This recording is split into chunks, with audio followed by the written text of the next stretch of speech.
முத்துவோட அப்பாட்ட, ஏன்பா இவனை நம்பி போய் கையெழுத்து போட்ட, எப்படி இந்த பணத்தை அடைக்கிறது அப்படின்னு சொல்லிட்டு விஜயா கேட்பாங்க.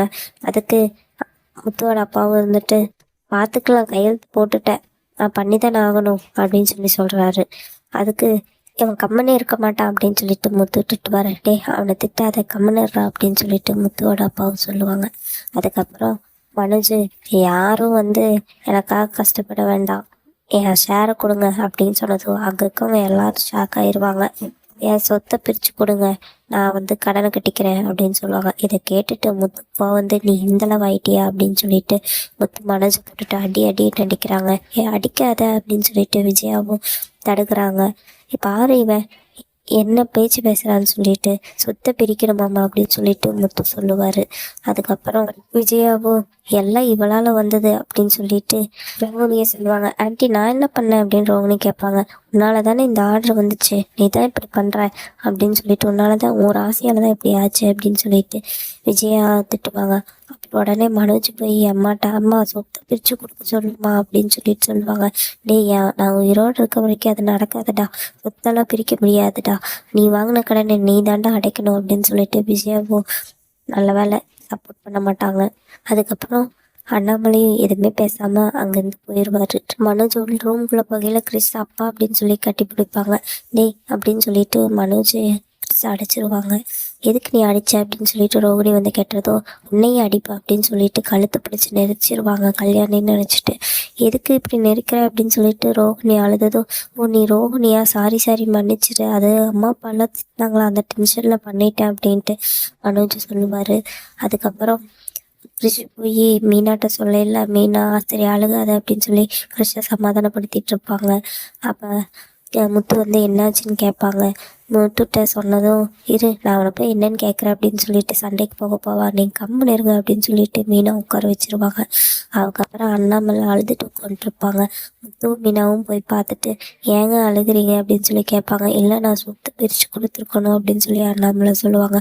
அப்படியெல்லாம் இல்லை மாமா, நம்ம எல்லாம் ஒத்துமையாக தானே இருக்கணும், அதனால தான் நானும் இப்படி கஷ்டப்பட்டுட்ருக்கேன் அப்படின்னு சொல்லுவாங்க. அதுக்கப்புறம் இல்லை நம்ம எல்லாரும் ஒன்றா சேர்ந்து அதுக்கு தானே கஷ்டப்பட்டுட்ருக்கோம், நம்ம எல்லா குடும்பம் ஒத்துமையாக இருக்கணும், பிரியக்கூடாதுன்னு தானே இப்படி இருக்கோம் அப்படின்னு சொல்லிட்டு சொல்லுவாங்க.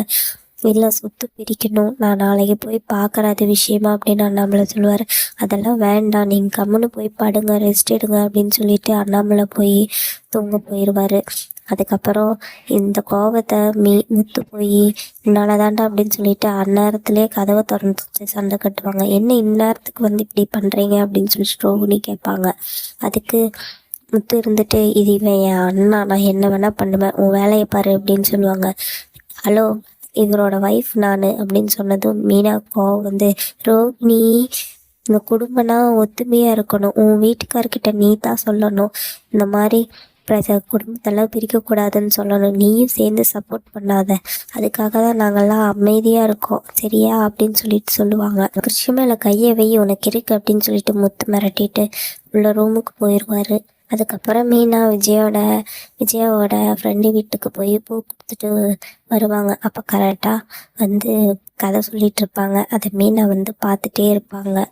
அப்போ விஜயோட ஃப்ரெண்டு இருந்துட்டு, இவங்க சொல்கிற கதையால் தான் நான் இப்படி டெவலப் ஆனேன் அப்படின்னு ஒரு ஃப்ரெண்டை சொல்லுவாங்க. இல்லைங்க, உங்கள் திறமையால் தான் நீங்கள் இப்படி ஆனீங்க, உங்கள் 2 பேர்த்தோட திறமையால் தான் நீங்கள் இப்படி டெவலப் ஆனீங்க அப்படின்னு சொல்லிட்டு மீனா சொல்லுவாங்க. இதோட இன்னைக்கு எபிசோட முடிச்சிருக்காங்க. நாளைக்கு எபிசோடில் கிறிஷ் முத்துட்ட பேச்சு போட்டிக்கு ஏதோ டயலாக் கேட்டுட்ருப்பாங்க. அப்போ முத்து இந்த மாதிரி பொய் சொல்லக்கூடாது, பொய் சொன்னோம்னா அதை காப்பாற்றுறதுக்கு இன்னும் நிறைய பொய் சொல்லணும் அப்படின்னு சொல்லிட்டு இருப்பாங்க. உடனே மீனா நம்ம உண்மையெல்லாம் சொல்லிடலாம் அப்படின்னு படுத்துட்டே, ஏங்க உங்ககிட்ட ஒரு உண்மை சொல்லணும் அப்படின்னு சொல்லிட்டு, கிறிஷோட அம்மா யாரும் இல்லை ரோகிணி தான் அப்படின்னு சொல்லிட்டு உண்மையை சொல்லுவாங்க. ஆனால் அதை முத்து கேட்டாரா என்னன்னு தெரியல. இதோட இன்னைக்கு ப்ரோமோவையும் நாளைக்கு எபிசோட்டையும் ப்ரோமோவையும் முடிச்சிருக்காங்க.